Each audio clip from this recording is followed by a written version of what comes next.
Hello, welcome to Edexcel demola, and today's lesson we're going to be doing atom economy and percentage yield.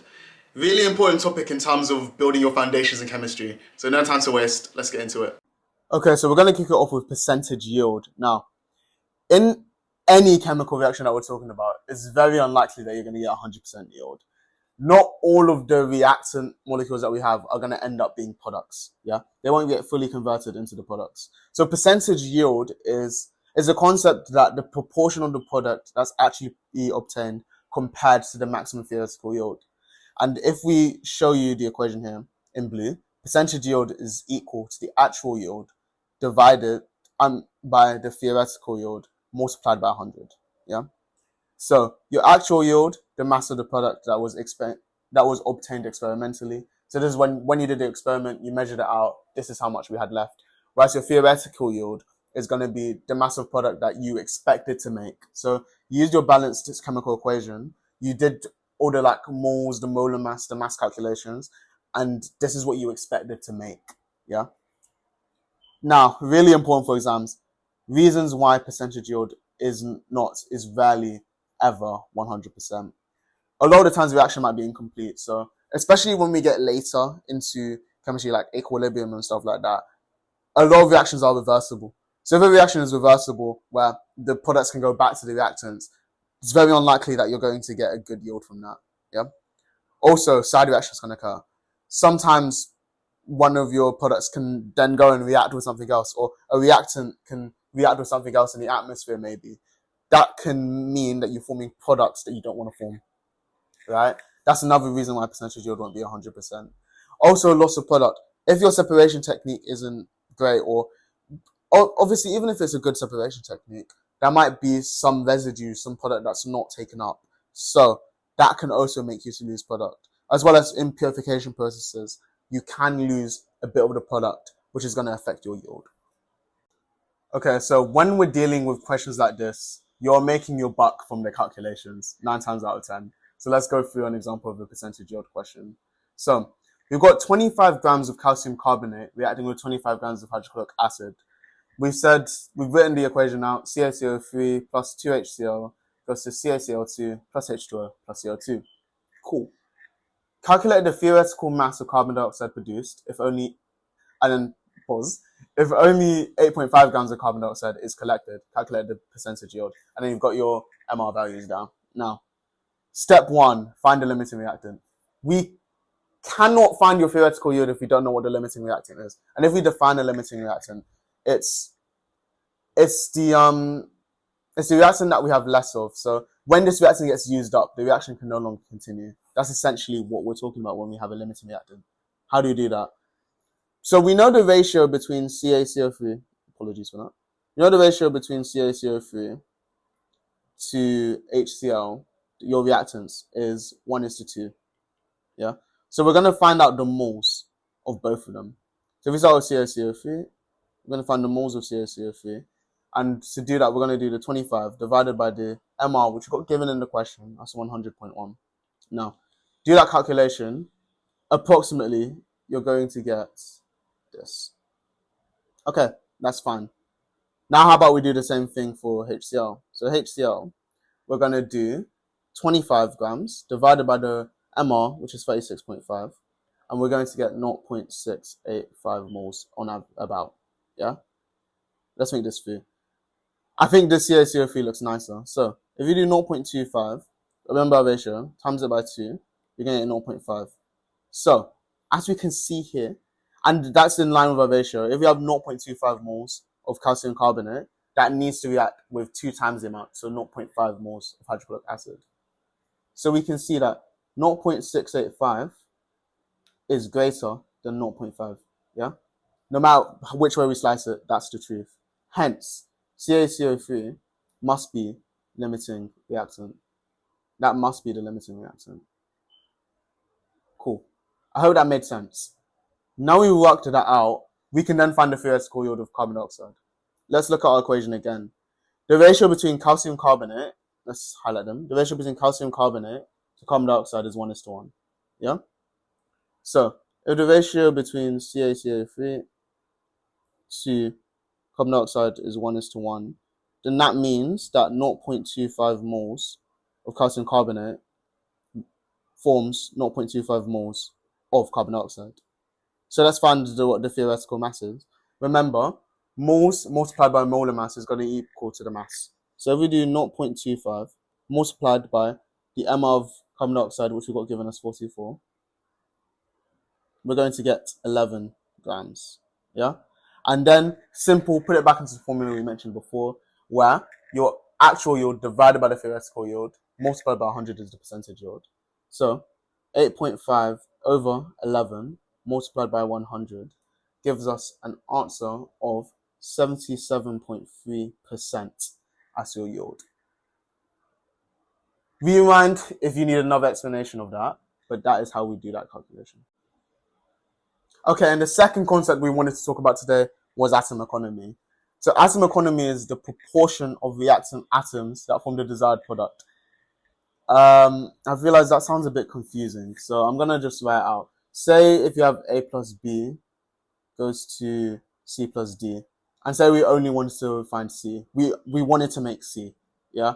C would be your desired product, D would be your waste products, yeah? Any atoms not contained in the desired product is waste, as we have in that second line. So, atom economy, the MR of the desired product divided by the total molecular mass of all products multiplied by 100 gets your atom economy. That's the equation. So, for example, to get it here, it would be the MR of C, so MR of C, divided by the MR of C plus D times 100. That would be your atom economy in this example. Now, addition reactants, one product formed, because you're forming a molecule, right? You're forming one molecule in addition reactions. If there's one product formed, your atom economy is 100%. That is now done. That's the rule, yeah? Your substitution and elimination reactions do tend to have byproducts, right? So that would mean your atom economy is going to be less than 100, yeah? Cool. Now, we can also use mass to find atom economy. That's just another thing to know. You have to consider compromises. These questions come up a lot. Why you, maybe in an industrial situation, there's compromises between atom economy, percentage yield, and the rate of reaction. So just be aware, have that in the back of your mind as something that you're going to have to consider when answering these questions. Okay, thankfully for us, I believe these questions are so easy to answer when we're talking about atom economy. Maybe I shouldn't say that, but I'll show you. So, literally, and to be fair, I've given you in this question, sometimes you'd have to work this out, but let's read the question first. A chemist carries out the following reaction to make propan 1-ol. Yeah? So, that's your equation. Calculate the atom economy for the production of propan 1-ol. And then you got your MR values, yeah? Now, if we know that we want to make propan 1-ol, your MR of desired, so the MR of propan 1-ol, I guess the hard part of this question would be knowing which one propan 1-ol is. But that's going to be this here. That's propan 1-ol. So that's going to get you 60. Yeah? And then if we get the MR of all products, let's look. We already know there's going to be 60, right? Let's look. There's also going to be that guy there, which is 66. So 126 is going to be the MR of all the products. So again, let's find that atom economy. We're going to put it into the equation. We're just going to do 60 divided by 126 multiplied by 100, right? Again, remember, just putting it into the equation, we get 47.6%. I hope that shows that these calculations tend to be a bit more simple in terms of getting your atom economy. Okay, so we've got 3 questions to tackle here. I'll zoom into them a bit, but you can see here the first question. You're reacting butanol, you're forming a new molecule, poly 2-bromobutane, yeah? They want you to find the percentage yield. Now, that one you're going to have to use your periodic table to actually work out the different MR values, yeah? So be careful with that one. Here, again, they'll just ask for atom economy, and then we're getting an explanation question. So I'll zoom out again so you can see all of them. But if you need to, pause the video, have a go, and then we'll look at the.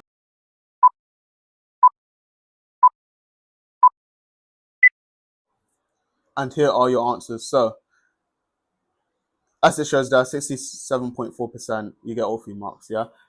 They've done it differently to what I've shown you. So they've used the number of moles instead of finding the mass, which is completely valid and something you can do. But you can see in the mark scheme here, it does allow you to do it by mass, yeah? And if you do it by maths, you're going to get the same answer and you'll get all the marks. Yeah. So just be aware of that. Either way, you would have had to find out the moles to get the maths anyway. So that's why it's only showing for 2 and 3. But I hope that makes sense. Now, this one, if you knew how to find the MR values, this should not have been a problem. Yeah. We know which one the desired product is. That's something else you need to recognize. And then you just put it into the formula. This is the calculation here. And it's saying ignore significant figures except one. Was I asked in the question? I think that's because it's an AQA question. I think it's because it's an AQA question. I think they're a bit weird in terms of wanting it to one significant figure. I didn't do AQA, so please don't quote me on that. Now, this question, yeah, explanation. Guys, I always like to kind of stick to the same things when it comes to explanations. So, for example, with atom economy, I know a high atom economy, less waste, yeah? In terms of that steps process, this is something that you're going to have to think more logically about and try and go with that, yeah? It could be because they wanted a better yield, but more likely, less steps, you're going to use less energy. So these are the two answers I would go for personally. I hope that makes sense in terms of explaining why or how you'd answer these questions. Okay, and that's going to bring us towards the end of the video. Let's look at the A-star tips. Guys, formulas are king in this when it comes to this, yeah? You need to know the formula for atom economy and the formula for percentage yield. They aren't given to you, but I don't think they are too complex to remember. Previous knowledge is going to be king as well. Guys, remember, if we don't know how to do those mole and mass calculations, then we're going to struggle a lot here. So make sure that you recap your memory with that because it's really, really important. I believe we have a video amount of substance on that. Now, make use of the periodic table. Guys, they give it to you, use it, yeah? There's no point leaving it on the side in the exam. Use that periodic table because it will help you to get your MR values, yeah? I gave you in these questions, but in the exam, you won't always be given. Now, have a good knowledge of organic chemistry. I know we haven't got there yet, but organic chemistry, especially in this topic, is so, so important because they love mixing it in. So definitely be aware of like knowing what different molecules are, like knowing exactly what propan-1 is, for example. That's one we had earlier, yeah? That's going to be really important when it comes to answering these questions because what I've noticed in a lot of past papers is they will combine them. And it will get more complex when you have to know about, for example, what specific reactions form, yeah? So definitely have a good knowledge of organic chemistry. Now, what do you not want to do? I will stress this every single time it comes up. Do not round early, please. There's an answer button on your calculator. Just use that. It will mean that you don't make mistakes that will lose you marks, yeah? Also, those big numbers, the balancing, do not ignore those in atom economy. You do need to add them on. I believe in the second question we had that you did need to do that. So that can definitely catch a lot of people out. Make sure that you're using those numbers. And then also another one, people do it all the time because you learn this at the start of year 12 and then people kind of leave it on the back burner. Please do not confuse the formulas or confuse the concepts of atom economy and percentage yield because you get taught them together, but they are different things. So please just make sure that you remember the difference. Now, that is a wrap on this lesson. So I hope that was really, really helpful for you guys. If you have any questions about it, leave it in the comments below. Please like the video, subscribe to the channel. Also follow us on TikTok and Instagram at demola, and I will catch you in the next one. Bye for now.